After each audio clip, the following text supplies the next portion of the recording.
우리 지난주 말씀에서 광복절에 대한 말씀을 들었습니다. 광복 뭐죠? 빛광자에 회복할 복자에 빛을 회복했다. 그러니까 아담 안에 태어난 모든 자는 다 어둠에 살고 있잖아요. 빛을 회복해야 돼. 그 빛이 누구죠? 예수잖아.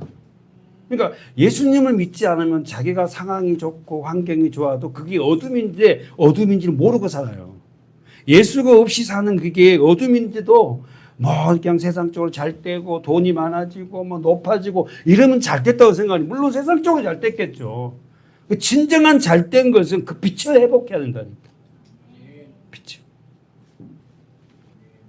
빛을 회복하지 않으면 안 돼요. 예수님이 지금 오늘 찬양에도 그랬지만 예수님이 나는 세상의 빛이다 그러잖아요. 나를 따르는 자는 어둠에 다니지 않는다. 그러니까 왜 우리가 어둠에 다녀요? 예수를 따르지 않아요. 말씀을 따르지 않아요.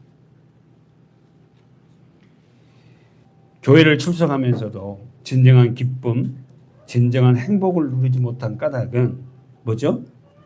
예수님을 빛 대신 그분이 나의 주인으로 소유하지 못하고 있다. 요한복음 19장에서 예수님 십자가에 죽으시죠. 예수님이 십자가에 죽으면서 7마디를 하는데 십자가에 달려 있으면서 마지막 말이 제가 자주 하긴 마지막 예수님 십자가에서 벌거벗고 죽으시면서 말씀하시고 죽잖아요. 그 말씀이 뭐였죠? 다 이루었다는 거예요. 아니 십자가에서 그렇게 그냥 벌거벗고 아무 힘도 없이 죽었는데 뭘 이뤘다는 거예요? 그 말은 빛을 이뤘다는 거예요. 그러니까 십자가를 통과하지 못하고 예수가 내게 되지 못한 사람은 빛이 없어요. 상대에게 빛을 비칠 수도 없고. 이제는 우리는요, 내가 어둠이었구나. 이거 이제 내가 어둠이니까 뭐가 필요해? 빛이 필요하구나. 예수가 필요하구나. 말씀이 필요하구나. 이걸 깨닫고 우리는 이제 말씀을 좀 배우고 있고 공부하고 있어요. 빛을 잃어버린 자들을 빛을 다시 한번 회복한 자들에게 나타나는 것이 있습니다. 뭐요? 빛을 회복한 사람들에게 나타나는 것이 나오니 찬양이에요. 찬송가 256장을 읽어보면 가사 내용이 그렇잖아요.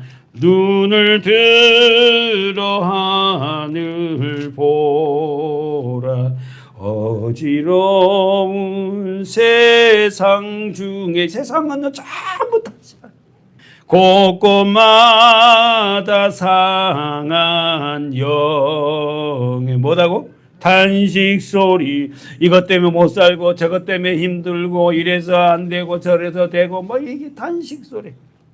그 다음에 그 밑에 3절 세 번째 뭐라고 합니까? 빛을 잃은 많은 사람 길을 잃고 헤매이며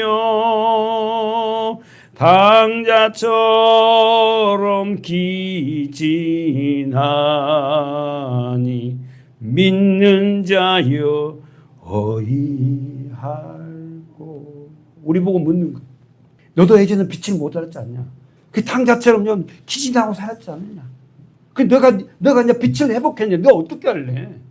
네가 빛을 회복했다면 예수를 안다면은 너 같은 사람들이 많지 않니? 믿는 자여 어떻게 할래?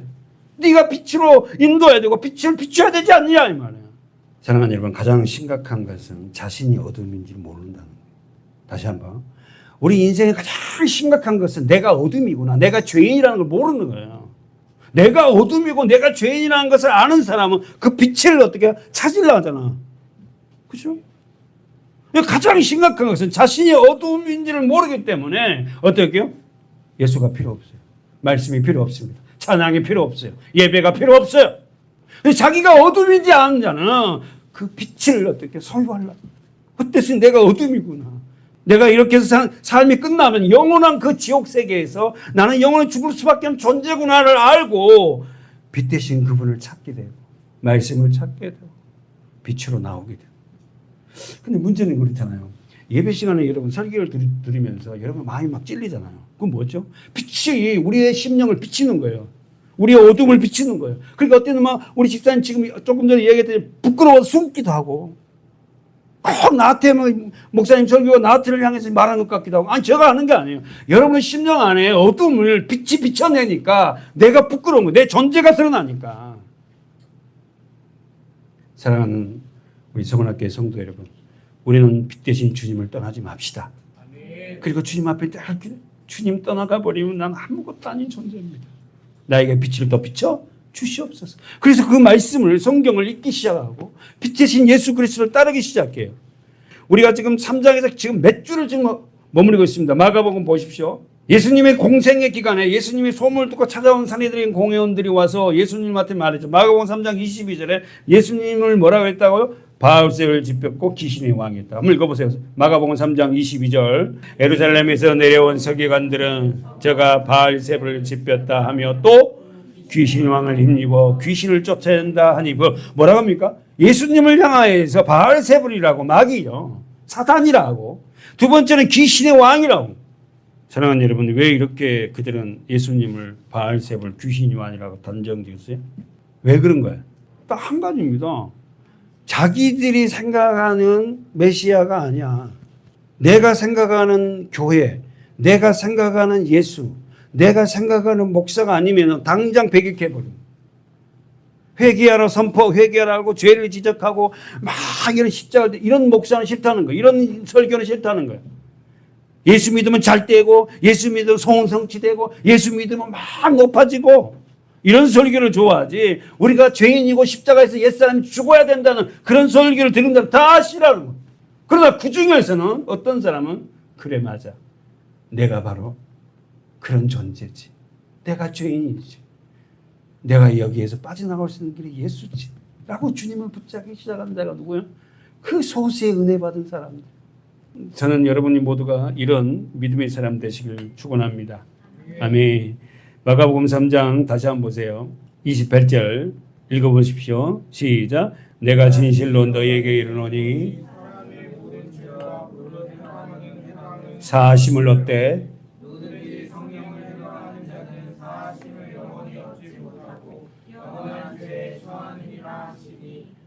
자, 28절 보십시오. 내가 진실로 너희에게 이르노니 예수님이 말씀했어요. 사람의 모든 죄와 모두 회방하는 회방은 사하심을 받아. 회방이란 말은 비방이라 했다. 모독했다. 그건 사하심을 받아. 회개하면 된대요. 근데 29절에 보세요.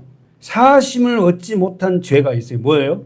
누구든지 성령을 해방하는 자는 사하심을 영원히 얻지 못하고 영원한 죄에 처하니라. 영원한 죄, 지옥 간다는 거예요. 그럼 여기서 누구든지 성령을 해방하는 자, 사하심을 영원히 얻지 못하다. 그럼 여기 성령을 해방하는 이 말이 뭐예요? 해방하는 자는 뭔 말이에요? 방해하는 거. 성령이 뭐예요? 예수잖아. 예수님을 성령, 회방, 모두가 예수님을 믿는다면서도 예수님의 삶의 가르침에 올바로 살지 않고 예수님을 회방, 모독하는 일을 하는 자는 이 말이에요. 그럼 본문 연결하면 바리새인과 서기관들은 예수님을 뭐라고 했다? 바알세불이고 귀신의 왕이라 모독하자. 왜? 자기 생각이 아니거든. 자기가 생각하는 메시아상이 아니야. 예수님을 욕해. 내가 바라던 그 예수가 아니거든. 정리해 보세요. 성령을 회방하는 자, 회방이란 말은 모독이에요. 비방이에요. 이걸 해석하면 성령으로 오신 예수님을 모독하고 비방하는 자는 예수님을 비방하는 자, 예수님을 믿는다면서 예수님의 삶으로 살지 않냐고 세상 가치로 살아가는 그런 자는 영원히 어떻게요? 죄 사함을 얻지 못한대요. 여러분 우리가 믿는 자들이요. 얼마나 그 책임 있는 줄 아세요? 우리가 예수를 믿는다면서 예수님의 삶으로 다 살지는 못하지만 우리가 세상에서 세상 사람과 같이 그렇게 산다면은 우리가 바로 성령을 해방하는 자들이에요. 예수님을 해방하는 자들. 저는 우리 교회 성도들이 한 분 한 분들이 믿음으로 살아가서 성령을 해방한 자가 되지 않기를 바라요. 아멘. 누가복음 9장을 보면 누가복음 9장 37절에 한번 가보세요. 자, 여기서 누가복음 9장에 나오는 것은 변화산이죠. 예수님이 제자들을 데리고 3명의 제자를 데리고 변화산에 올라갑니다. 28절 읽어보세요. 이 말씀을 하신 후 8일쯤 되어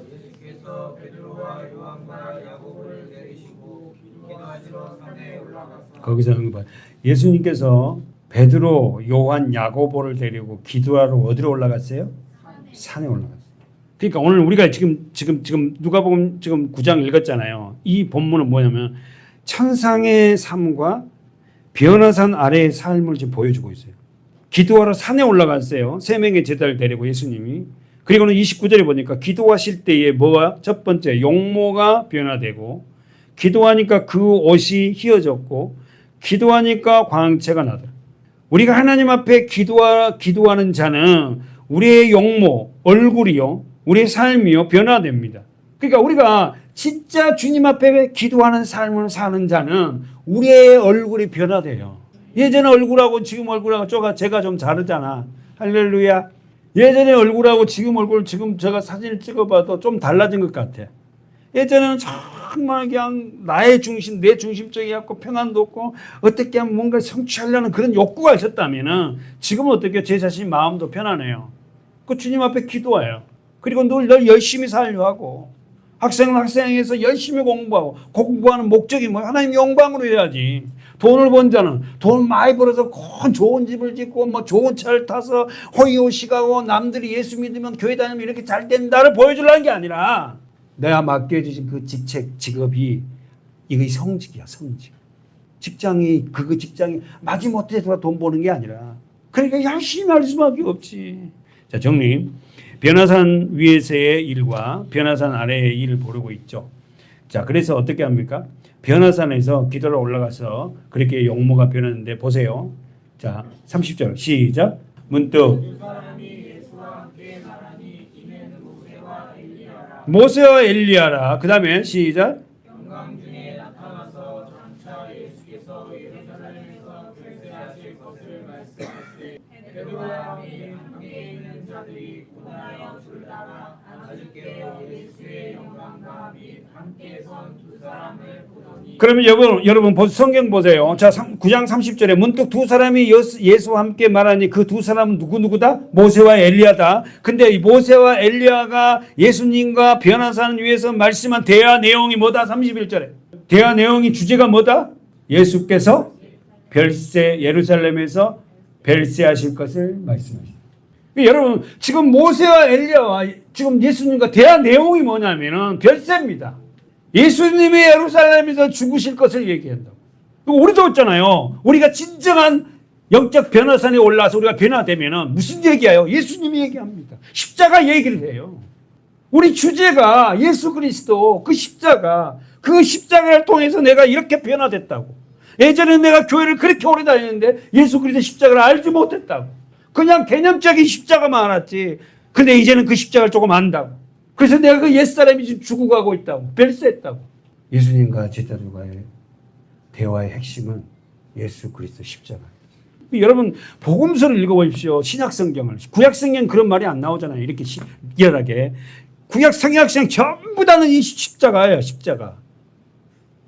이 복음이 이 내용을 얘기하는 거예요. 31절에 다시 한번 정리해 보세요. 영광 중에 나타나서 장차 예수께서 예루살렘에서 별시하실 것을 말씀하시더라. 예루살렘에서 예수님이 죽으셨다. 사랑하는 여러분, 십자가를 통과하지 않고는 영광이 없습니다. 한번 써주십시오. 십자가를 통과하지 않고는 영광이 없어요. 십자가를 통과하지 않고는 부활이 없다니까. 여러분과 제가 죽지 않고는 절대 나의 삶에 영광이 나타나지 않아요. 여러분이 십자가가 내 것이 되지 않고는요, 절대 내 안에 부활이 없어요. 우리는 영광을 좋아하지만 십자가를 거치지 않는 영광을 원해요. 우리 아이들이 막 잘 되기를 원하고 막 믿음이 있기를 원하잖아요. 근데 그 영광이 되려면 반드시 십자가를 통과해야 돼. 그러면요, 교회 다니도 세상 사람과 똑같잖아요. 그래서 여러분, 세상에는 종교인이가 있고, 제가 잘 쓰잖아요. 종교인이 있고 신앙이 있죠. 종교인은요, 자기가 교회를 찾아다니고 불교를 찾아다니고 뭐 누구를 찾아다니잖아. 종교인은 구원 못 받잖아요. 그 신앙인은 생명을 담보로 합니다. 그러니까 지금 이야기가 무슨 이야기냐면 예수님 말씀이 십자가를 통과하지 않고는 우리에게는 뭐다? 영광일 수도 없고 십자가가 내 것이 되지 않고 내가 부활하지 않아요. 예전에 있는 모습 그대로라. 변화가 없다니까. 십자가를 모르니까. 그 노래가면을 만났을 때는 와, 예전에 다르다. 하여튼 옛 친구들을 만나보면 그걸 조금 좀 실감할 수 있어요. 다 정리해 봅시다. 우리는 영광을 좋아하지만 십자가를 거치지 않는 영광을 원한다. 어때요? 여러분 그렇지 않습니까? 저도 그런 것 같아요. 나는 영광스럽게 살기를 원하지만 십자가를 통과하지 않는 그 영광을 원해요. 근데 십자가를 통과하지 않고 영광이 없다니까? 없어요. 세상적으로 잘 살 수 있어요. 근데 그게 영광이 아니잖아. 세상 거는 언젠간 달기에 높이 되고 날아갈 거 아닙니까?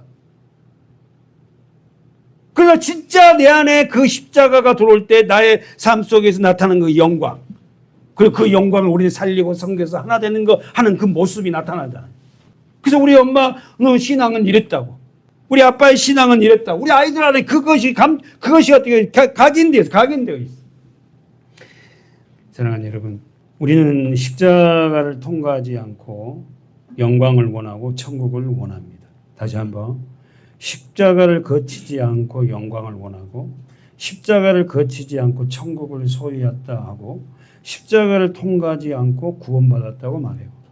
저는 목사로서 있잖아요. 저분이 십자가를 통과했나 안 했나를 저는 그거 확인하잖아요. 3:3절을 보세요. 두 사람이 떠날 때, 두 사람 누구죠? 모세와 엘리야예요. 떠났어요.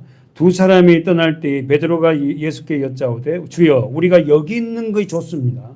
그러니까 우리가 초막 내려가지 말고 초막 셋을 짓고 하나는 주를 위하여 하나는 모세를 위하여 하나는 엘리야를 위하여 합시다 그러잖아요. 무슨 말이에요?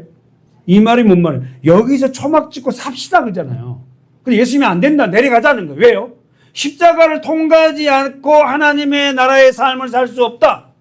내려와 봤더니요. 예수님이 제자들과 내려왔더니 여기 밑에서 난리야. 싸우고 난리. 산에서 내려오니까 제자들끼리 싸우고 난리. 성경이지 보장은 뭐예요? 우리의 삶과 똑같지 않습니까? 사랑하는 여러분, 은혜만 좋아하고 십자가를 거부한다면 진정한 믿음이 아니에요. 고통스럽으면 사실은 믿음 생활 한다는 게 솔직한 이야기예요. 저도 이 설교가 고통스러워요. 그래서 자꾸만 여러분에게 십자가를 갖다가 내놓으라고 십자가 앞으로 여러분을 이끌어가는 저도 사실 고통스럽지만 그 십자가를 거부한다면 진정한 믿음으로 생길 수가 없다. 믿음이 지향하는 것은 우리가 잘 알다시피 믿음의 마지막 종착역은 뭐다? 구원이에요. 믿음을 통해서 우리는 구원을 받는 거지 믿음을 통해서 세상 것을 요구하고 세상 걸 소유하고 이게 아니에요. 예수를 믿는 믿음을 통해서 내가 구원받는 거야. 왜? 내가 죄인이었거든. 내가 이대로 죽으면 사고로 죽든 뭐 병으로 죽든 어떻게 죽든 나이가 들어 죽든 간에 내가 진짜 예수가 나의 구주가 되지 않으면 십자가가 내게 되지 않으면 내가 영원한 하늘나라 들어갈 수 없다니까. 우리는 다 죽지 않습니까? 그렇다면 구원에 필요한 것이 무엇일까? 사랑하는 여러분, 여기서 잠깐만 여러분 한번 생각해 보세요. 사랑하는 여러분, 저도요, 자, 우리가 예수를 믿으면서 그 표적이 많이 나타나요. 저도 표적이 많이 나타났어요. 지금 표적이 없단 말이에요. 누가 아프면은 기도했더니 아픈 게 낫기도 하고, 처음에는. 이러더니 이제는 없어요. 그러면 자, 제가 지금 그렇다면, 자, 우리에게 가장 귀한 표적, 외적 표적은 뭘까? 바로 나야, 그렇지. 가장 외적 표적은 이제 막 병이 나았고 예수 믿으니까 머리 아팠더니 기도했더니 낫습니다. 뭐 우리 아이가 이런 게 아니라 변화된 내가 표적이에요. 네. 여러분 정말 이건 중요한 거예요. 세상 사람들에게 예수가 살아있다는 걸 표적을 보여라 할 때 나를 보여주세요. 나의 이전의 삶과 지금의 삶. 정리해 볼까요? 우리에게 가장 외적 표적은 무엇인가? 바로 변화된 나 자신이에요. 하나님은 반드시 우리를 변화시켜요. 말씀은 우리를 변화시킵니다. 좌절에서 우울감에서 우리를 건져내요. 그리고는 삶의 목표가 정확하게 설정이 됩니다. 하나님의 영광을 위해서 우리는 돈을 벌고 공부를 하고 뭐든지 우리가 하나님의 영광을 위해서 나의 영광이 아니야. 내가 잘 돼서 이렇게 아니라 정리해 봅시다. 가장 큰 외적 표적은 변화된 나다. 그래서 여러분 하나님은 예수님은 나를 변화시켜요. 교회에 들어온 성도들 변화시킨다. 예전과 달라 이제 삶이. 성경을 더 보고 싶어하고 예수를 더 알고 싶어하고 기도하고 싶어하고 자녀를 위해서 진짜 예수님을 갖다가 소개하고 엄마는 아빠는 이렇게 살지 못했는데 너희는 예수를 믿고 이렇게 살아야 됩니다. 막 이런 이야기들 있잖아요. 우리 서문학교회가 이런 믿음의 성도들 되길 원합니다. 아멘. 자, 본문 가봅시다. 마가복음 4장 1절 2절 시작. 예수께서 가르치시니 모여들거든 바다에 떠앉으시고 2절 이에 예수께서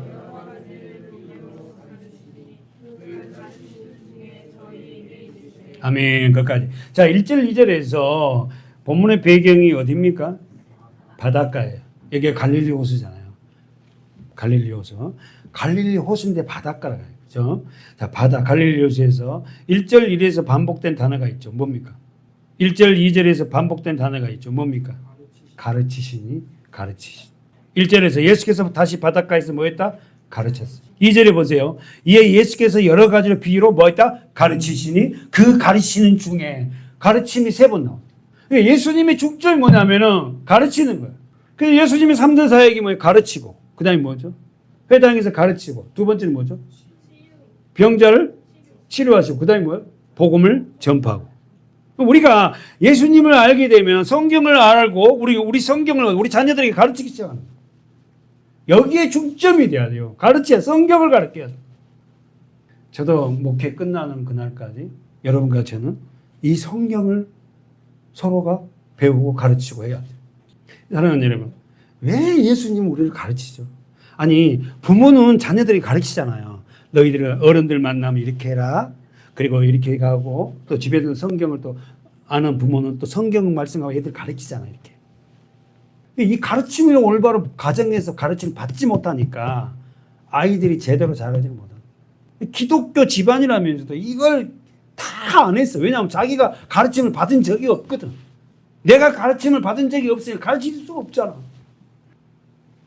예수님의 중점 사역의 가장 큰 비중은 뭐예요? 가르치셨다. 아셨죠? 뭘? 말씀을.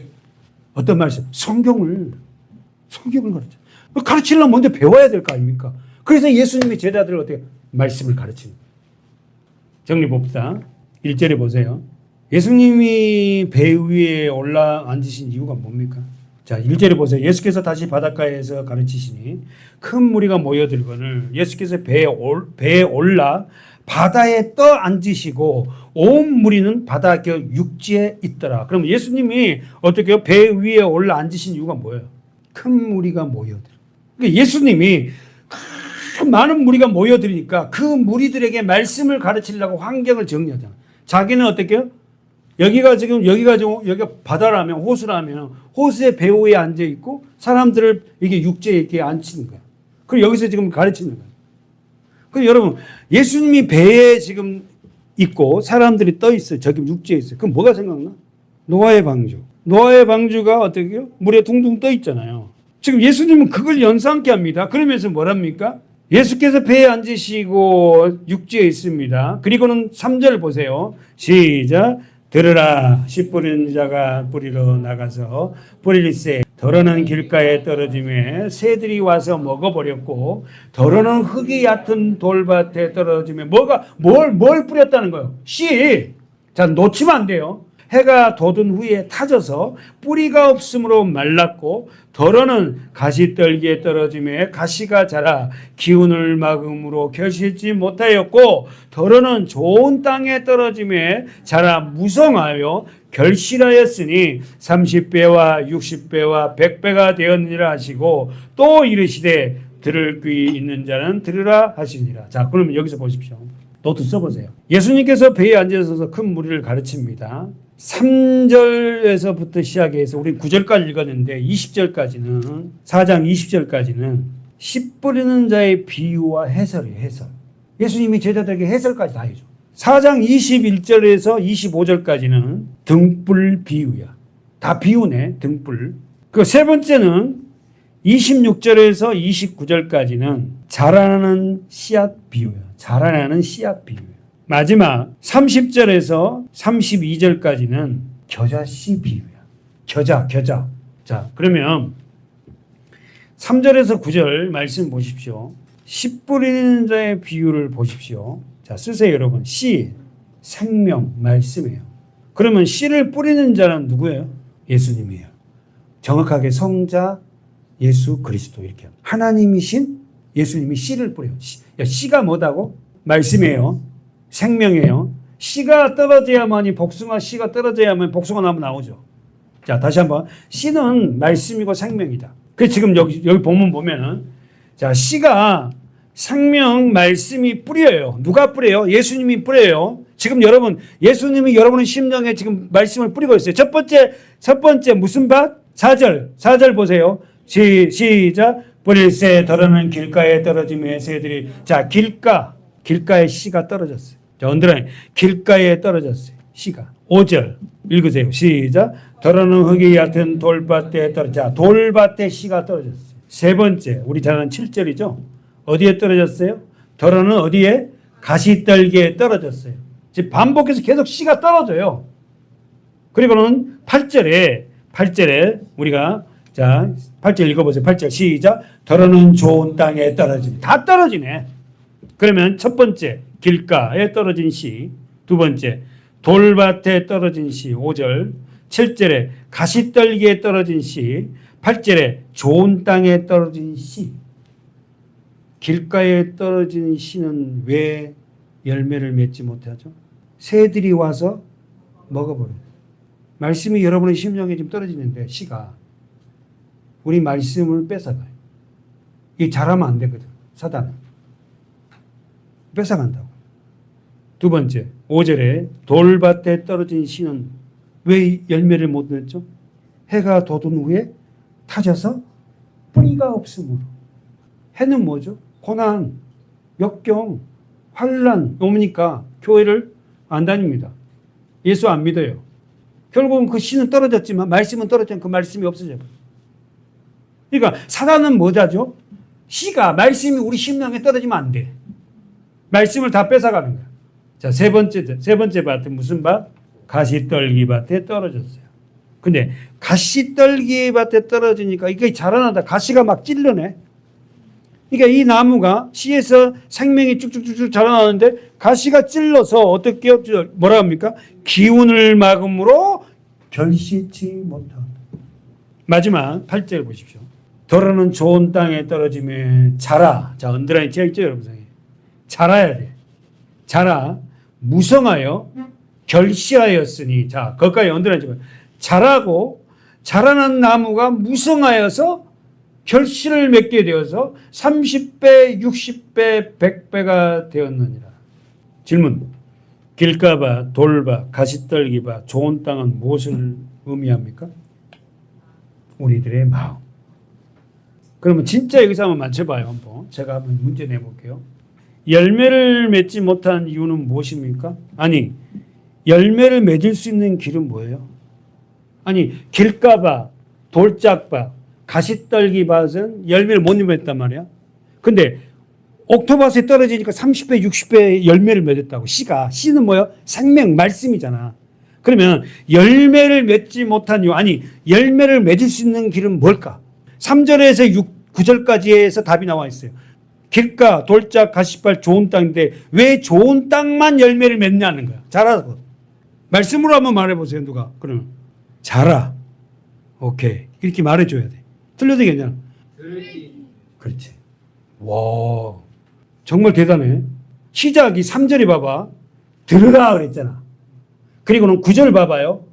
또 이르시되 들을 귀 있는 자는 들으라 그랬잖아. 내 심령이 옥토밭이 된 상태에서 들을 때에 자라고 열매. 여러분 얼마나 이게 중요한 거. 다시 한번 보세요. 3절 시작이 들으라 그래. 예수님이 들으라. 그리고는 9절의 결론을 뭐라고 얘기합니까? 들을 귀 있는 자는 들으라. 무슨 말? 들을 귀가 없어요. 이 귀가 아니라 하나님의 말씀, 예수가 말하는데 그 말씀의 뜻이 무슨 말인지 못 알아듣는 거야. 근데 십자가를 알고 예수가 한 자들이 알아듣기 시작한 거야. 로마서 10장 7절에 한번 보세요.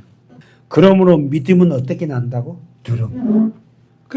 그러니까 우리가 이 듣는다는 게 들으면은 우리 아이들도 지금 중기도 청년도 오래간만에 와고 예배드리면 말씀을 들으면요 중기 청년에게도 뭐 믿음이 생겨요. 이 믿음이 뭐예요? 예수거든. 예수를 알아. 그러므로 믿음은 어떻게 난다? 들음에서 나오며 들으면 어떤 걸 들어야 돼? 그리스도의 말씀을 들어야 돼. 그래서 우리 교회 성도들은 참 안타깝지만 어쨌든 간에 주일날 와서 말씀을 듣고 말씀을 확인하고 말씀을 그 마음에 새기는 거예요. 왜? 뭐 하려고? 그 말씀이 없으면 우리 믿음이 없거든요. 명심하십시오. 믿음은 들음에서 난다. 기도를 많이 하면 믿음 생긴다? 아닙니다. 말씀을 들어야 돼. 신명기 6장 가봐요. 우리 쉐마장이죠. 신명기 6장. 자, 김수현 성도님 4절. 시작이 뭐예요? 들으라야. 여러분, 그게 지금 이스라엘아 들으라 그러잖아요. 듣는 거예요, 듣는 거. 누가 하나님 말씀을 들어요? 이스라엘. 다시 한번. 이스라엘아 들으라 했잖아요, 김성근이. 누가 하나님 말씀을 들어요? 이스라엘. 이스라엘이 누구예요? 야곱이잖아. 야곱이 변해서 이스라엘이 되잖아. 이스라엘이 어떤 존재예요?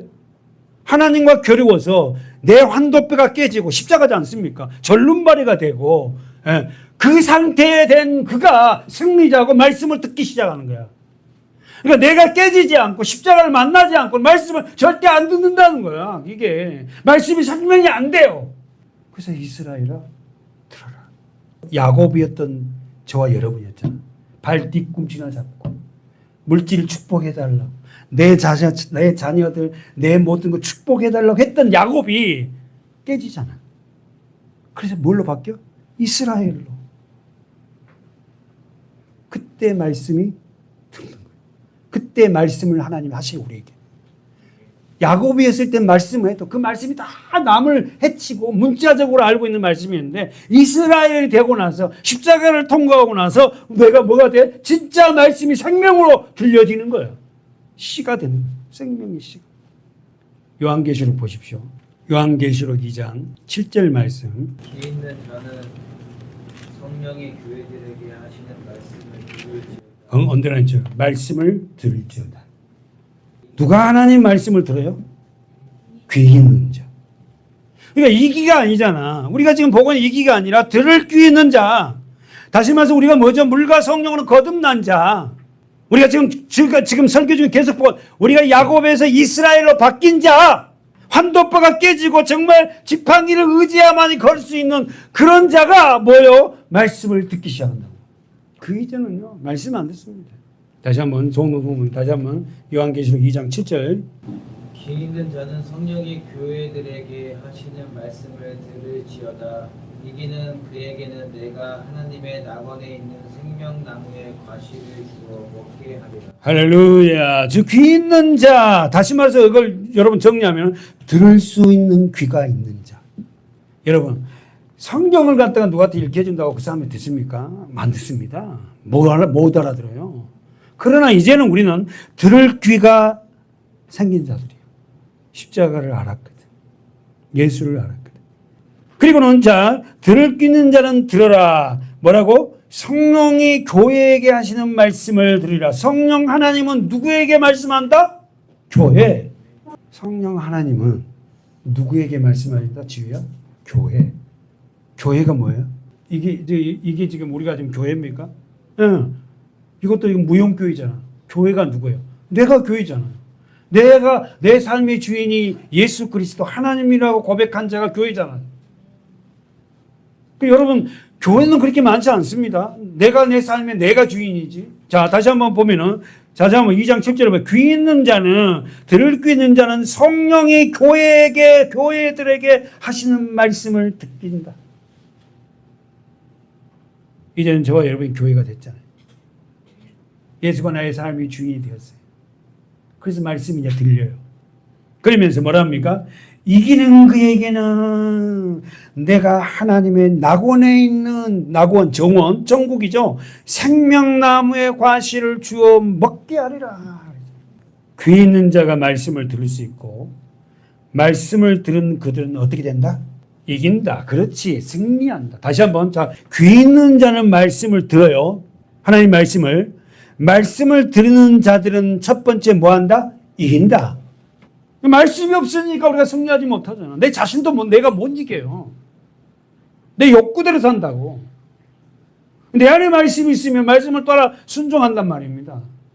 두 번째, 이기는 자, 승리한 자에게 주어진 건 뭐예요? 하나님의 낙원에 있는 생명나무 과실을 주어 먹는다. 이 생명나무가 뭐예요? 예수 말씀. 말씀을 먹고 있다는 건 내가 지금 어디 와 있다? 하나님의 낙원에 들어와 있다는 거야.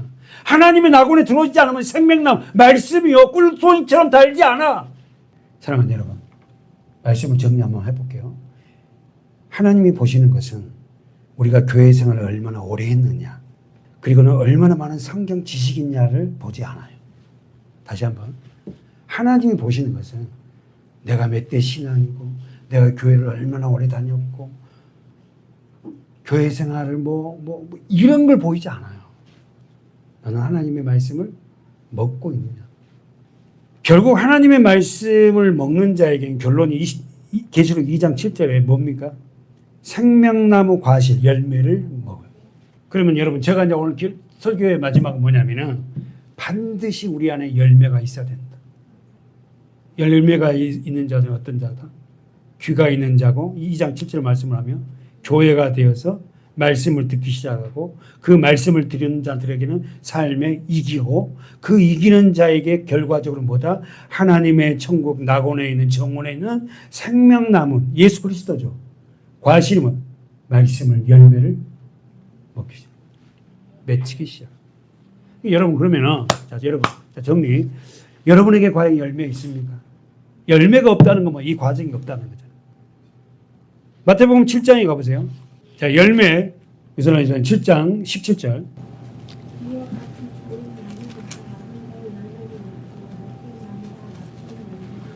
그러면 17절에 무슨 나무가 있다? 좋은 나무가 있고 못된 나무가 있다. 그럼 집사님은 당연히 못된 나무 아니죠? 할렐루야. 우리는 사실 아담 안에 전부 다 우리가 뭐야? 못된 나무잖아. 못된 나무와 좋은 나무는 뭘로 구분해?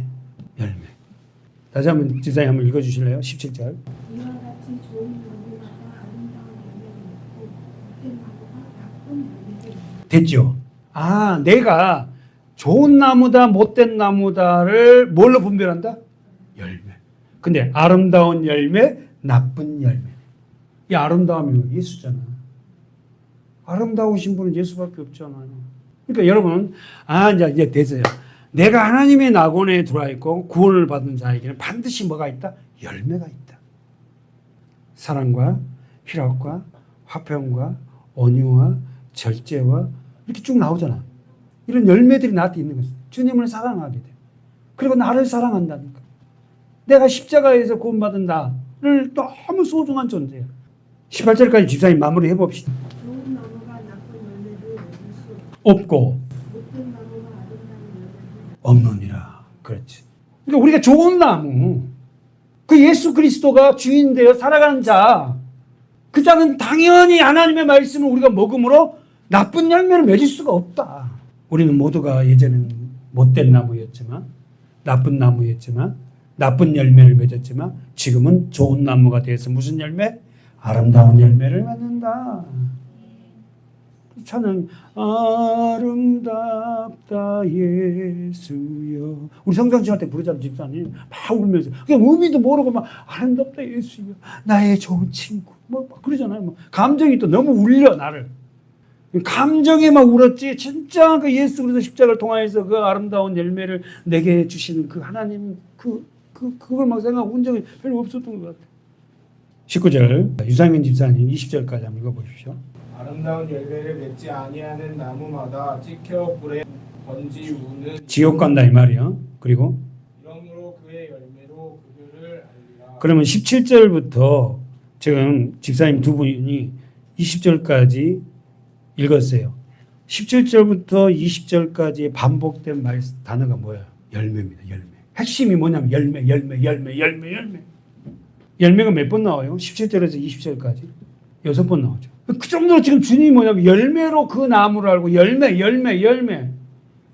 있니? 너 말이에요. 그러다 마지막 정리하고 마치겠어요.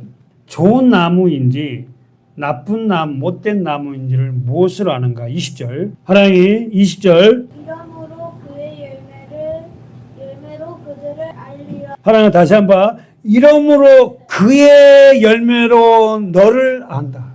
언제나 저분 그의 열매로 그들을 알리라. 그러면 택함을 받은 자들에게 첫 번째 열매는 뭘까요? 그러면 여기서 이제 조금 생각해야 돼.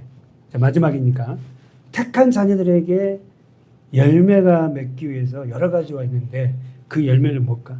누가복음 15장을 보면 돌아온 탕자 있잖아요. 이야기인데 그러면 이 탕자가 난데 이 탕자에게 열매가 오면 돌아오잖아. 돌아온 걸 다른 말은 뭐다? 회개잖아. 보세요. 우리가 예수를 믿고 나서 진짜 예수님 만나고 나면 첫 번째 하는 기도가 회개입니다. 회개 기도. 하나님 내가 이렇게 모르고 이렇게 했어.